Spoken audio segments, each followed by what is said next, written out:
జగనే ఉంటే ఏ క్వార్టర్కు సంబంధించిన ఫీజు రీయింబర్స్మెంట్ ఆ 3 నెలల కాలం అయిపోయిన వెంటనే మళ్ళీ నెక్స్ట్ ఇమీడియట్లీ డబ్బులు వచ్చేటివి.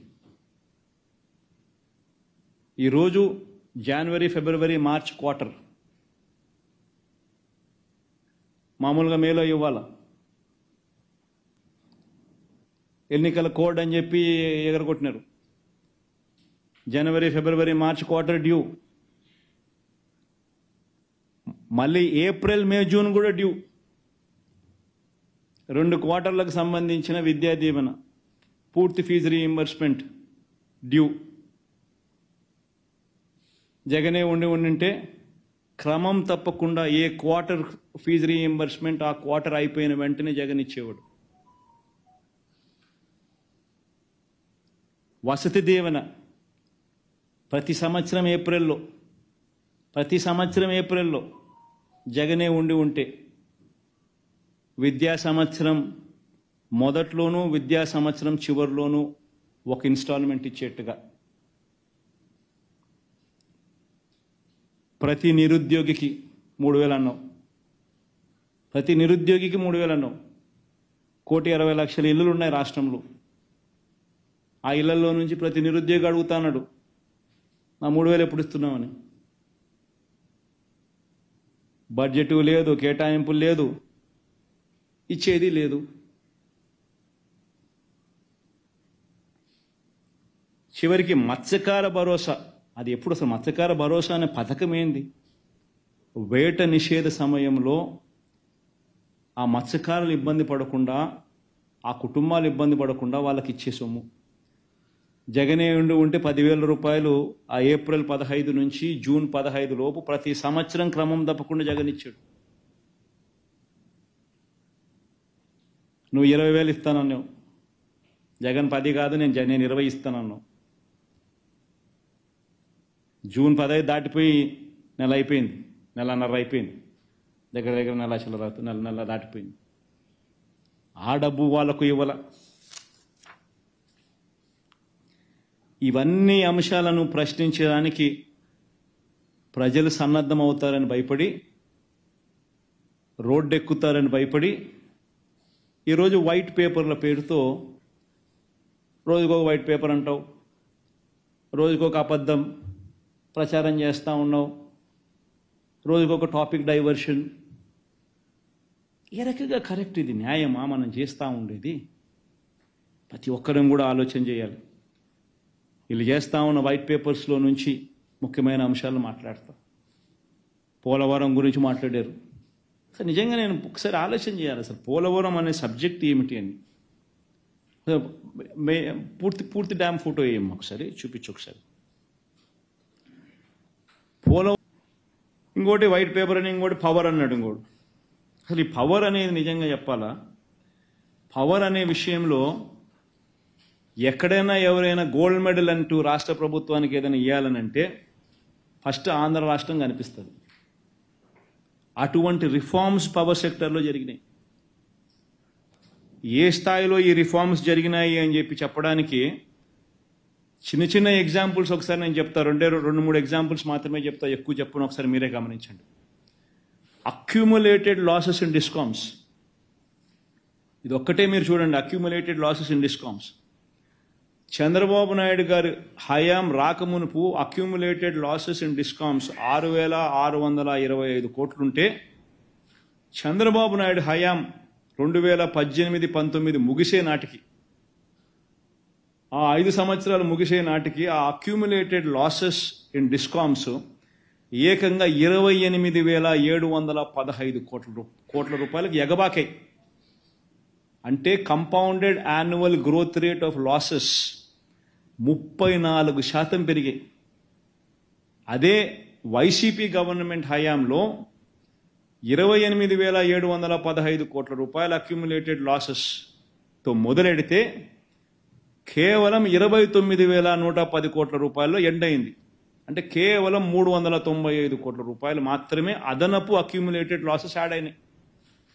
అంటే compounded annual growth rate of losses కేవలం 0.34% పెరిగితే చంద్రబాబు నాయుడు గారి హయాంలో అక్యుములేటెడ్ లాసెస్ 34% పెరిగాయి. ఇంకొక చిన్న example, debt in the books of public sector undertakings. Debt in the books of public sector undertakings ఎంత అని చూస్తే, including power purchase liabilities, debt in the books of state power sector units రెండు కలుపుకొని చూస్తే total liabilities Chandrababu Naidu గారు రాకమునుపు 29,552 కోట్ల రూపాయలు. అయితే చంద్రబాబు నాయుడు హయాం 5 ఏళ్ళు ముగిసేసరికి ఈ డెట్, ఈ అప్పులు, ఈ పబ్లిక్ సెక్టర్ అండర్టేకింగ్స్లో, ఈ పవర్ సెక్టర్లో అప్పులు 86,215 కోట్ల రూపాయలకి ఎగబాకే. అంటే 23.88% కంపౌండెడ్ యాన్యువల్ గ్రోత్ రేట్ అప్పుల పెరుగుదల. మనము 86,215 కోట్ల రూపాయలతో మొదలెడితే 1,22,000 కోట్ల రూపాయలకు అప్పులు ఎగబాకాయి. అంటే compounded annual growth rate of పెరుగుదల ఇన్ అప్పులు in this power sector 7.28%. Financial support from the state government Chandrababu Naidu హయాంలో 2014 నుంచి 19 కాలంలో ఎంత ఇచ్చినారని చూస్తే కేవలం ఈ పవర్ సెక్టార్కు, ఈ పవర్ సెక్టార్లకు, ఈ డిస్కాములకు ఇచ్చింది ఎంత అనంటే కేవలం 13,255 కోట్లు ఇచ్చినాడు. ఇంత దారుణంగా చంద్రబాబు నాయుడు గారు చేయడమే కాకుండా ఏం చేశాడు, దీంట్లో సబ్ కాంట్రాక్టర్లు ఏమైనా తీసుకొచ్చాడు, పని ఈయన వర్కులు తీసుకుని. ఫస్ట్ ఆఫ్ ఆల్ ఈ వర్కులన్నీ అక్కడ చేయాల్సిన స్పిల్వే వర్కుల్లో కాంక్రీట్ వర్కులు కాబట్టి రేట్లు మిగలవని చెప్పి, కాంక్రీట్ వర్కులు డబ్బులు మిగలవని చెప్పి, ఇదైతే అర్త్ వర్క్ అని చెప్పి కాంట్రాక్టర్లందరినీ ఇడి తీసినాడు, ఈ పనులు చేయించినాడు. ఇందులో సబ్ కాంట్రాక్టర్లు ఎవరు? ఈనాడు రామోజీరావు వియంకుడు ఒక ఆయన, ఈనాడు రామోజీరావు వియంకుడు సబ్ కాంట్రాక్టర్ ఒకరు. ఇంకొక ఆయన ఎవరు? యనమల రామకృష్ణుడు వియంకుడు. ఇవన్నీ నేను చెప్పేది వాస్తవాలు అవునా కాదా ప్రశ్నించండి మీరందరూ కూడా. నేను చెప్పేది వాస్తవం అవునా కాదా ప్రశ్నించండి మీరందరూ కూడా. ఆరోపణలు చేయడం లేదు, నేను సరైన ఆధారాలతో ఆరోపణలు చేస్తూ ఉండా. మనం చేసేది కరెక్టేనా అని చెప్పి ఆలోచన చేసే కార్యక్రమం చేయమని చెప్పి అడుగుతా ఉన్నా. నువ్వు స్పిల్వే వర్కులు ఎందుకు చేయలేదు? స్పిల్వే వర్కులు కాంక్రీట్ వర్కులు, గేట్ వర్కులు కాబట్టి డబ్బులు మిగలవు కాబట్టి, ఇక్కడైతే అర్త్ వర్క్ కాబట్టి ఇక్కడ చేసినాం. ఈ అర్త్ వర్కులలో ఎవరు కాంట్రాక్టర్లు? రామోజీరావు వియంకుడు ఒక ఆయన, నవభారత్ ఆయన, ఆయన పేరు నవభారత్, నవయుగ. ఇంకొక ఆయన యనమల రామకృష్ణుడు వియంకుడు. ఏంటి సబ్ కాంట్రాక్టర్ల కింద వాళ్ళకి ఇచ్చి వాళ్ళతో పనులు చేయించు. ఇంత దారుణంగా డిలే జరిగితే మన ప్రభుత్వం వచ్చిన తర్వాత మనం ఏం చేసినాం? మన ప్రభుత్వం వచ్చిన తర్వాత మనం ఏం చేసినాము? మనం రాగానే అత్యంత పారదర్శకంగా రివర్స్ టెండరింగ్ పిలిచి 865 కోట్ల రూపాయలు ఆదా చేస్తూ కాంట్రాక్టర్ను మార్చి వెంటనే స్పిల్వే పనులు, ఈ పనులు కాదు, స్పిల్వే పనులు ఓవరాల్ కేంద్ర ప్రభుత్వానికి మిగిలిచ్చినాం 865 కోట్ల రూపాయలు రివర్స్ టెండరింగ్ ప్రక్రియలో భాగంగా. స్పిల్వే పనులు పూర్తి చేసాం, స్పిల్వే అప్రోచ్ ఛానల్ పూర్తి చేసినాం, స్పిల్వే గుండా నీళ్లు పోయేట్టుగా స్పిల్వే పనులు అన్నీ కూడా పూర్తి చేసినాం.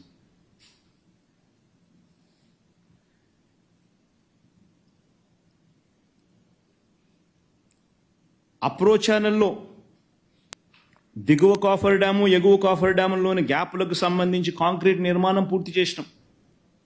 ఎంత మనం చేసినాం. తర్వాత ఎగువ కాఫర్ డ్యాము, దిగువ కాఫర్ డ్యాముకు సంబంధించి దానికి సంబంధించిన కాంక్రీట్ గ్యాప్స్లో కాంక్రీట్ వర్క్ పూర్తి చేసినాం, కాంక్రీట్ నిర్మాణం పూర్తి చేసినాం.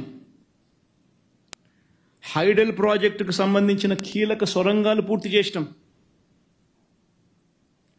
ఇవన్నీ మనం చేశాం కాబట్టే 2021 జూన్ 11వ తారీఖున గోదావరి నదిని ఒక చారిత్రాత్మక ఘట్టం మళ్లించాం స్పిల్వే మీద నుంచి.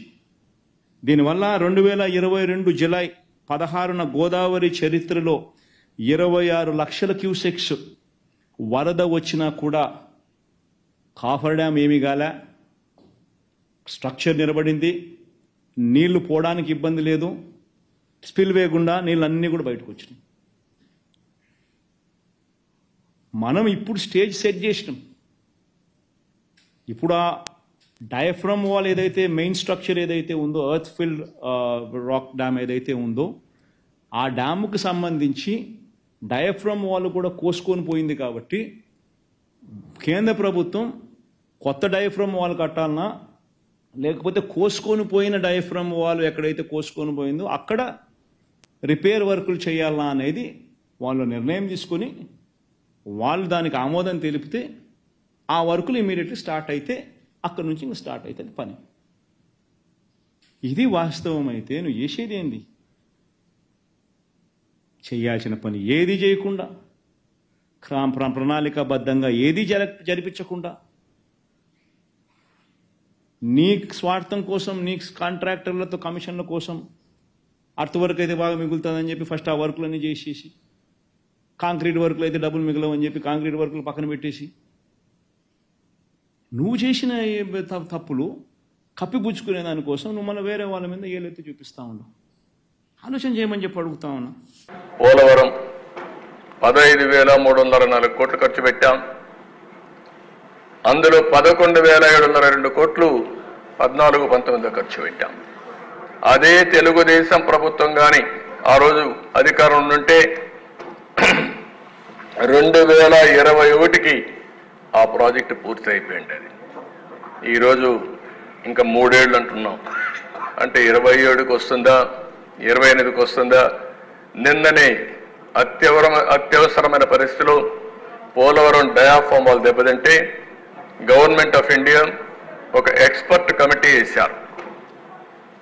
వేరే దేశాల నుంచి పిలిపించి, అమెరికా, కెనడా ఆ దేశాల్లో ఉండే ఎక్స్పర్ట్స్ పిలిపించి ఒపీనియన్ తీసుకున్నారు. వాళ్ళు చాలా స్పష్టంగా చెప్పారు, మళ్ళీ పోలవరానికి ఏమాత్రం ఇబ్బంది లేకుండా ఉండాలంటే ప్యారలల్గా మళ్ళా న్యూ డయాఫ్రమ్ వాల్ కట్టాలని. అంటే మనందరం గుర్తుపెట్టుకోవాల్సింది, ఒరిజినల్గా డయాఫ్రమ్ వాల్ కట్టింది 446 కోట్లు. అదే రిపేర్లు 3 దిక్కలు జరిగాయని చెప్పి ఒక రిపోర్ట్ వచ్చింది. ఆ 3 రిపోర్ట్లు చేస్తే 447 కోట్లు అవుతుంది. అయితే ఇది గ్యారంటీ లేదు. అందుకని వాళ్ళు రికమెండ్ చేసింది గోదావరి ఒకేసారి 50 లక్షల క్యూసిక్స్ ఆఫ్ వాటర్ ఓసారి వచ్చే అవకాశం ఉంది. పెద్దగా వస్తే పీక్ పీరియడ్లో దీనికి డిజైన్ చేసింది 50 లక్షల క్యూసిక్స్ ఆఫ్ వాటర్. మనం అందరం మాట్లాడుకుంటున్నాం 3 గేజెస్ చైనాలో, ప్రపంచంలోనే పెద్ద ప్రాజెక్ట్ అని. దానికంటే ఎక్కువ వాటర్ వచ్చే పెద్ద ప్రాజెక్టు గోదావరి. అలాంటి గోదావరిలో కానీ ప్రమాదం వస్తే మళ్ళా చాలా ఇబ్బందులు వస్తాయనే ఉద్దేశంతోనే ఏమాత్రం రిస్క్ తీసుకోకూడదనే ఉద్దేశంతో 990 కోట్ల రూపాయలు ఖర్చు పెట్టి న్యూ డయాఫ్రమ్ వాల్ కన్స్ట్రక్ట్ చేసే పరిస్థితికి వచ్చాం. అదే నిన్న రికమెండ్ చేశాం క్యాబినెట్లో. అంటే ఒక దుర్మార్గమైన పాలన చెప్తే వచ్చుంటే ఇవన్నీ ఉంటే బాగుంటాయి, కానీ ఇనే ఓపిక లేదా ఉండే 10 మందికి కూడా. ఈరోజు మనం గుర్తుపెట్టుకోవాలి, ఒక దుర్మార్గమైన పాలన వల్ల 466 కోట్ల రూపాయలతో అయిపోయిన ప్రాజెక్ట్ని ఈరోజు 990 కోట్ల రూపాయలు ఖర్చు పెట్టే పరిస్థితికి వచ్చింది. కాలయాపన 221కి అయిపోయే ప్రాజెక్టు 2027-28కి పోస్ట్ పోన్ అయ్యే పరిస్థితి వచ్చింది. ఇక్కడ కొన్ని విషయాలు మీరు చూస్తే అధ్యక్ష, ఎందుకు ఇది జరిగిందని చూసినప్పుడు power cost due to short term power purchase ఒక్క దాంట్లోనే 12,250 కోట్లు అదనపు బర్డెన్ పడే పరిస్థితి వచ్చింది. ఒక్క ఇల్లీగల్ శాండ్లో అంటే ఇష్టానుసారంగా అమ్ముకున్న దాంట్లో ఒక 7,000 కోట్ల రూపాయలు రాష్ట్రానికి నష్టం వచ్చింది. అదే మరి మినరల్ వెల్త్ 9,750 కోట్ల రూపాయలు నష్టం వచ్చింది. ఇంకొక పక్కన అధ్యక్ష మ్యాంగ్రోవ్ ఫారెస్ట్ కాకినాడ, దాన్ని కూడా డిస్ట్రాయ్ చేశారు. దాన్ని డిస్ట్రాయ్ చేస్తే ఎన్జిటి 5 కోట్ల పెనాల్టీ వేశారు. దీనివల్ల ఒక పక్క అమరావతి, ఒక పక్క పోలవరం, ఒక పక్క పవర్ సెక్టర్, ఇంకో పక్క ఇండస్ట్రీస్ అన్నింటిని పంపించేయడం, దీనివల్ల పెట్టుబడులు పెట్టే వ్యక్తుల్లో నమ్మకం పోయే పరిస్థితి వచ్చింది. ఇంకో పక్కన దేశం ఒక్క పవర్ సెక్టర్లో మనం చూస్తే కరెంటు ఛార్జీలు పెంచిన తర్వాత వీళ్ళు చేసిన అవకతవకల వల్ల 1,29,000 కోట్ల రూపాయలు ఒక్క విద్యుత్ శక్తిలో బకాయిలు పడే పరిస్థితికి వచ్చాం. ఒక్క పవర్ సెక్టర్లోనే 1,29,000 కోట్లు. ఇక్కడ భవిష్యత్ ఆదాయం ఏపీఎస్బిసిఎల్, ఏపీఎస్డిసి పేరు పెట్టి లిక్కర్ సేల్స్, ఒక పక్క సిటిజన్స్, హై కాస్ట్, లో క్వాలిటీ లిక్కర్, నిన్నంతా నేను ఎక్స్ప్లెయిన్ చేశాను. ఇక్కడ వ్యాట్ వేశారు. వ్యాట్ కూడా స్పెషల్ మార్జిన్ పేరుతో వ్యాట్ నుంచి ఆ ఫండ్స్ని డైవర్ట్ చేశారు స్పెషల్ మార్జిన్ పేరుతో. ఆ డబ్బులు ఇప్పటికీ 20,676 కోట్ల రూపాయలు డైవర్ట్ చేసి ఏపీఎస్బిసిఎల్ ఏదో స్పెషల్ మార్జిన్ వేసి గవర్నమెంట్కి ఇచ్చారు. ఇంకొక పక్కన అడిషనల్ రీటైల్ ఎక్సైజ్ ట్యాక్స్ అది వేసి 14,275 కోట్ల రూపాయలు ఇప్పటి వరకు ఎస్క్రో ఇచ్చారు. నేరుగా ఎస్క్రో ఇచ్చి గవర్నమెంట్కి వస్తుంది, ట్రెజరీకి 1 డే ప్లస్ అని పెట్టి నెక్స్ట్ డే ఈ డబ్బులంతా అప్పులకు వెళ్ళిపోతుంది. మొత్తం కలిసి ఎక్కడికి వచ్చింది గవర్నమెంట్కి రావడం. ఇవన్నీ కూడా 15 years రెవెన్యూని డైవర్ట్ చేయడం కోసం ఏఆర్ఈటీ పెట్టారు. అంటే 15 ఏళ్ళు కడతానే ఉండాలి. మనం కూడా ఇంకా ఈ రోజు నుంచి మనకు వచ్చిన ఆదాయం కాస్తో కోస్తో ఎక్సైజ్లో వస్తే అప్పులు కట్టడానికి సరిపోతుంది. 15 ఏళ్ళు నువ్వు కాదు అందరూ కట్టాల్సిందే. ఈ సావరన్ గవర్నమెంట్ అంటే ఎవడు చేసిన తప్పులున్నా అది ప్రజల మీద చేసిన తప్పులే, భారం కూడా ప్రజల కోసం పెట్టిన భారాలే. ఇప్పుడు ఇంకా 15 ఏళ్ళు ఆ డబ్బులు వెళ్తానే ఉంటుంది ఆ రూటు.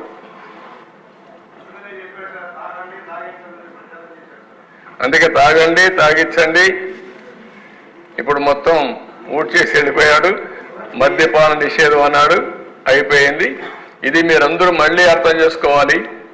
డబ్బుల కోసం వినూత్నంగా ఆలోచించండి. ఎవరికి ఆలోచన వచ్చుండదు ప్రపంచంలో. స్వాతంత్రం వచ్చిన తర్వాత ఎవరికి రాలేదు. ఎక్సైజ్లో కూడా డబ్బులు డైవర్ట్ చేయొచ్చు, లేకపోతే ఈ విధంగా అడిషనల్ రీటైల్ ఎక్సైజ్ ట్యాక్స్ వేయచ్చు, వ్యాట్ కాకుండా స్పెషల్ మార్జిన్ ద్వారా కలెక్ట్ చేయొచ్చు.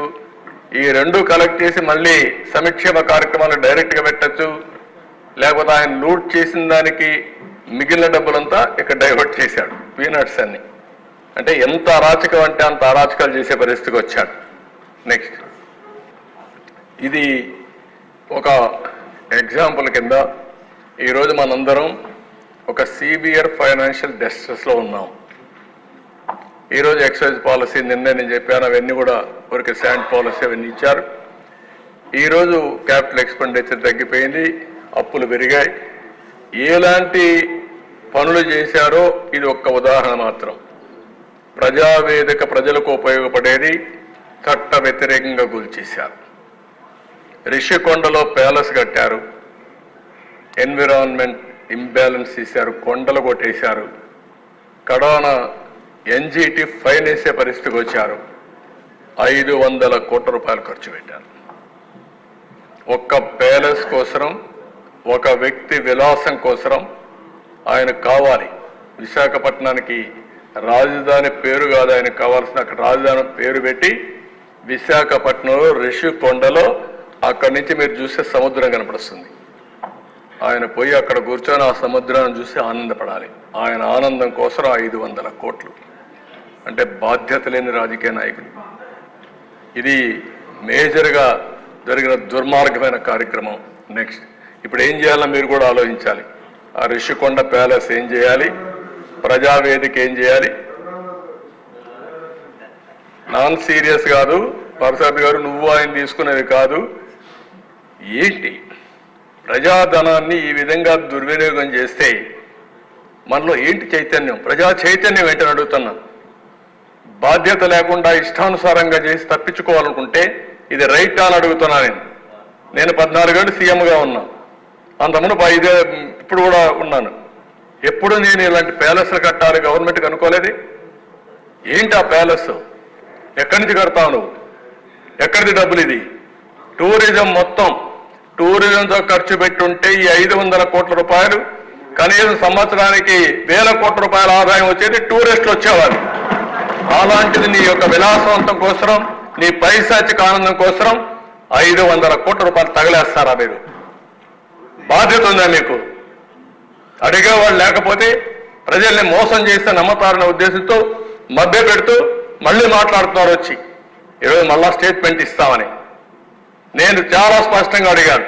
36 మందిని చంపేశారని చెప్పారు. 36 పేర్లు ఇమ్మన్నాం. ఏ పేర్లో ఇమ్మని వారం నుంచి అడుగుతున్నాం. సిగ్గుంటే ఇవ్వాలి కదండి. ఉంటే కాదు అంటే లెక్కలేనితనం. ప్రజా జీవితం అంటే ఏం చెప్పినా నమ్మతారు. ఒక చెత్త పేపర్ పెట్టుకున్నా ఆ పేపర్ నేను రాసుకుంటా, నేను నమ్మిస్తా. చెప్పిన తప్పే చెప్పకుండా చెప్తే అబద్ధాలు చెప్తా ఉంటే నమ్మి మోసపోతారనే ఉద్దేశం ఉంది.